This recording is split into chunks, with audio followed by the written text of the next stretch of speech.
दोस्तों, आज 21 मई 2020 की तारीख और गुरुवार का दिन हो चुका है। आइए फटाफट अंदाज में देख लेते हैं आज की बड़ी खबरें। आज की बड़ी खबरों में सबसे पहले आपको बताएंगे कि देश दुनिया में कोरोना मरीजों का आंकड़ा कितना हो गया है। इसके अलावा ओडिशा और बंगाल में महाचक्रवाती तूफान अम्फान की तबाही के मंजर से भी आपको रूबरू करवाएंगे। वहीं हम आपके लिए 1 जून से शुरू होने वाली 209 ऐसी ट्रेनों की लिस्ट भी लाए हैं, ताकि आप या आपके अपने कहीं भी फंसे हो तो वो फटाफट टिकट बुकिंग करवा सके। इसके अलावा पेट्रोल और डीजल की कीमतों को लेकर एक बड़ा फैसला हो सकता है। उससे पहले आपको ये खबर देख लेनी चाहिए ताकि आपकी जेब पर कम असर पड़े। साथ ही लद्दाख में भारत चीन के बढ़ते तनाव की खबर के बारे में भी आपको बताएंगे। इसके अलावा भी दिन भर की तमाम बड़ी खबरों से आपको अपडेट करेंगे। तो आइए जानते हैं आज की दिन भर की बड़ी खबरें। लेकिन उससे पहले आपसे गुजारिश है कि हमारे चैनल को सब्सक्राइब कर लें और इस वीडियो को लाइक और शेयर ज़रूर कर दें। चलिए रुक करते हैं आज की पहली बड़ी खबर की तरफ। सबसे पहले जान लेते हैं कि देश और दुनिया में कोरोना पॉजिटिव के कितने मरीज हो चुके हैं। स्वास्थ्य मंत्रालय के आंकड़ों के मुताबिक भारत में इस वक्त कोरोना मरीजों का आंकड़ा 1,12,359 हो गया है। कुल एक्टिव मामलों की संख्या 63,624 हो गई है और 45,300 लोग स्वस्थ होकर घर लौट चुके हैं। वहीं भारत में अब तक 3,435 लोगों की मौत हो चुकी है। पिछले 24 घंटों में कोरोना के 5,609 नए मामले सामने आए हैं। इस हिसाब से कोरोना के एक्टिव केस के मामले में भारत विश्व में 5वें नंबर पर आ गया है। वहीं अगर पूरी दुनिया की बात करें तो पूरे विश्व में कोरोना मरीजों की संख्या 49,95,712 है, जिसमें 18,97,639 लोग ठीक हो चुके हैं। वहीं 3,28,095 लोगों की मौत हो चुकी है। फ्रेंड्स, ये वायरस पूरी मानव जाति पर खतरा साबित हो रहा है। आपसे हमारी दरख्वास्त है कि सोशल डिस्टेंसिंग का पूरा ख्याल रखें, मास्क पहने, स्वस्थ रहें, मस्त रहें। आइए आगे बढ़ते हैं दूसरी बड़ी खबर की ओर। ओडिशा बंगाल में विकराल हुए चक्रवाती तूफान अम्फान से भीषण तबाही। सदी के सबसे विकराल तूफान अम्फान ने पश्चिम बंगाल और ओडिशा में भीषण तबाही मचाई है। कोलकाता के पास करकुनगांजी इलाके का वीडियो देखकर आप इस भयानक मंजर का अंदाज़ा लगा सकते हैं। अम्फान की इस तबाही में 12 से ज़्यादा लोगों की मौत हो गई है। तेज़ बारिश और तूफ़ानी हवाएं दोनों राज्यों को झकझोरती रही। चारों तरफ पानी भर चुका था। गाड़ियां नावों की तरह तैर रही थी। करीब 150 किलोमीटर प्रति घंटा की रफ्तार वाले इस तूफान ने पेड़ों को उखाड़ दिया था। बड़े बड़े होर्डिंग, बिजली के पोल औंधे मुँह गिरे हुए थे। यहाँ तक कि हावड़ा ब्रिज भी दिखना बंद हो गया था। अम्फान साइक्लोन का सबसे ज़्यादा कहर पश्चिम बंगाल के उत्तर 24 परगना, दक्षिणी 24 परगना, मिदनापुर और कोलकाता में रहा। वहीं ओडिशा में तूफान का कहर कुछ कम रहा। यहाँ ज़्यादातर असर बालासोर, भद्रक और केंद्रपाड़ा में दिखा, लेकिन इन इलाकों में भी हवा की रफ्तार 110 किलोमीटर से ज़्यादा नहीं रही। वैसे आपको बता दें कि बंगाल और ओडिशा में करीब 6.5 लाख लोग पहले से ही सुरक्षित निकाले जा चुके हैं। तूफान की चपेट में आने वालों की मदद के लिए NDRF और अर्धसैनिक बल भी तैनात थे। चलिए देखते हैं तीसरी बड़ी खबर। बिहार में भी दिखने लगा है महाचक्रवाती तूफान अम्फान का असर। बंगाल और ओडिशा में तबाही मचाने के बाद अब चक्रवाती तूफान अम्फान का असर बिहार में भी दिखने लगा है।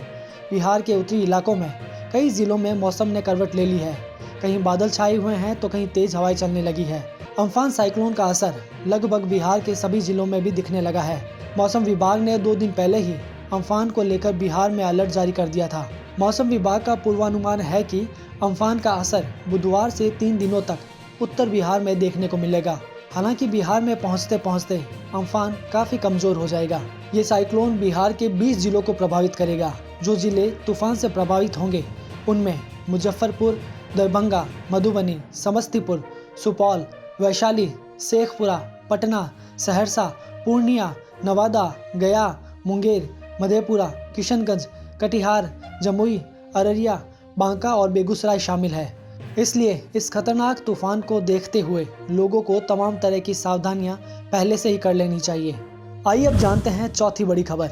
आ गई है 1 जून से चलने वाली ट्रेनों की पूरी लिस्ट। जल्दी से करा लीजिए बुकिंग। जी हाँ दोस्तों, लॉकडाउन के दौरान कई लोग देश के अलग अलग हिस्सों में फंसे रह गए थे। लॉकडाउन को 2 महीनों का टाइम हो गया है, लेकिन उन लोगों की घर वापसी नहीं हो सकी। ऐसे में ये बड़ी खबर उनके लिए खुशखबरी से कम नहीं है। रेलवे मंत्रालय ने बुधवार को 1 जून से चलने वाली ट्रेनों की लिस्ट जारी की थी, जिनकी टिकट बुकिंग गुरुवार सुबह 10 बजे से शुरू हो गई थी। इन ट्रेनों के लिए टिकट की बुकिंग IRCTC की वेबसाइट या मोबाइल ऐप से करवा सकते हैं। इन स्पेशल ट्रेनों में नॉन AC कोच के साथ साथ जनशताब्दी एक्सप्रेस और दुरंतो एक्सप्रेस को भी शामिल किया गया है। ये ट्रेनें पहले से ही चल रही श्रमिक ट्रेन और 15 जोड़ी राजधानी ट्रेनों के अतिरिक्त चलाई जा रही है।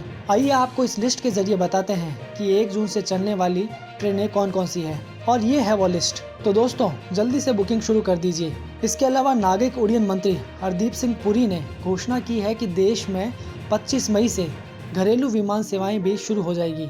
चलिए बढ़ते हैं 5वीं बड़ी खबर की ओर। लद्दाख में भारत चीन के बीच बढ़ रहा तनाव, दोनों देशों ने बढ़ाई सैनिकों की संख्या। पूरी दुनिया चीन से फैले कोरोना वायरस के कोहराम से जूझ रही है, लेकिन इस वायरस से लगभग ठीक हो चुका चीन अब अपनी दूसरी चालाकियों को अंजाम देने में जुट गया है।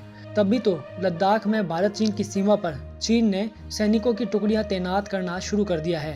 दरअसल 5 मई को लद्दाख में भारत और चीन के सैनिकों के बीच झड़पों के बाद दोनों देशों के बीच तनाव बढ़ गया था। चीन ने गलवान घाटी क्षेत्र में बड़ी तादाद में टेंट लगा लिए हैं। ऐसे में भारत ने भी सीमा पर सैनिक तैनात कर दिए हैं। कुल मिलाकर वहां स्थिति तनावपूर्ण हो गई है। आपको बता दें कि 5 मई को लगभग 250 भारतीय और चीनी सैनिकों के बीच लोहे की छड़ों और डंडों के साथ झड़प हुई। इसमें दोनों तरफ के कई सैनिक घायल हो गए। दोनों सैनिकों के बीच बढ़ते तनाव पर न तो सेना और न ही विदेश मंत्रालय ने कोई टिप्पणी की है, लेकिन ये माना जा रहा है कि अगर चीन ने कोई चालाकी की तो भारत उसका पुरजोर जवाब देने के लिए तैयार खड़ा है। आइए जानते हैं 6ठी बड़ी खबर। रहस्यमयी आवाज से बेंगलुरु में दहशत। इस समय जब पूरा देश कोरोना वायरस से परेशान है, ऐसे में एक अजीबोगरीब तेज आवाज ने बेंगलुरु के लोगों को हैरान कर दिया है। दरअसल बुधवार को दोपहर के समय बेंगलुरु में करीब 20 किलोमीटर के दायरे में 5 से 7 सेकंड तक एक तेज आवाज सुनी गई। अधिकारियों से लेकर आम लोगों तक किसी को समझ नहीं आ रहा कि आखिरकार इतनी भयावह और तेज आवाज किसकी थी। पहले तो लोगों को लगा कि भूकंप की वजह से कोई हादसा हुआ है जिससे ये आवाज निकली है, लेकिन प्रशासन ने किसी भूकंप से पूरी तरह से इनकार कर दिया। जहां से ये आवाज आई है वो ईस्ट बेंगलुरु का हिस्सा बताया जा रहा है। अधिकारियों ने वायुसेना और HAL कंपनी से भी संपर्क किया, जिनके जवाब का इंतजार किया जा रहा है। कुछ लोगों का कहना है कि ये आवाज एलियन की हो सकती है, लेकिन इस पर फिलहाल किसी के पास कोई पुख्ता प्रमाण नहीं है। 7वीं बड़ी खबर। पेट्रोल डीजल की कीमतों को लेकर आने वाला है बड़ा फैसला। दोस्तों अगले महीने से पेट्रोल डीजल की कीमतों को लेकर जल्द ही बड़ा फैसला हो सकता है। घरेलू डिमांड में आई तेजी के बाद ऑयल मार्केटिंग कंपनियां डायनामिक प्राइसिंग फिर से शुरू करने की तैयारियां कर रही हैं। सूत्रों से मिली जानकारी के मुताबिक HPCL, BPCL और IOC इसे जल्द लागू कर सकती है। ऐसे में सस्ते क्रूड ऑयल का फायदा ग्राहकों को नहीं मिल पाएगा, जिससे अब तेजी का भार उठाना पड़ सकता है। आपको बता दें कि डायनामिक प्राइसिंग फार्मूला 16 मार्च से बंद है। मई के पहले 15 दिन में डिमांड 60% के पार चली गई है। लॉकडाउन 4 में छूट से डिमांड का और बढ़ना तय है, जिसको ध्यान में रखकर जून में डायनामिक प्राइसिंग शुरू हो सकती है। तो ये थी आज के दिन भर की बड़ी खबरें।